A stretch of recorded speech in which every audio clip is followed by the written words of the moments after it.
வணக்கம். இது ஜாழ் நகரத்தை உலுக்கிய உண்மை மறைக்கப்பட்ட வரலாற்றின் இன்னொரு அத்தியாயம். பார்வையாளருக்கு வணக்கம். எனது இந்த சேனலுக்கு முதல் தடவையாக வருபவர்கள் தயவு செய்து சப்ஸ்கிரைப் செய்து அருகில் உள்ள பெல் பட்டனை அழுத்தி பார்வையிடவும். உங்கள் பேராதரவுக்கு நெஞ்சார்ந்த நன்றிகள்.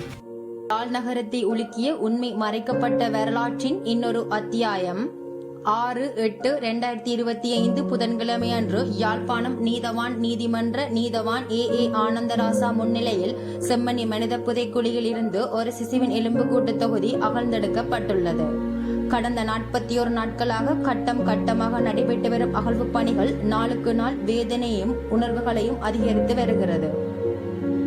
இதுவரை மொத்தம் 147 எலும்புக்கூட்டு தொகுதிகள் கண்டறியப்பட்டுள்ளன. அதில் 133 தொகுதிகள் முழுமையாக அகழ்ந்தெடுக்கப்பட்டுள்ளன.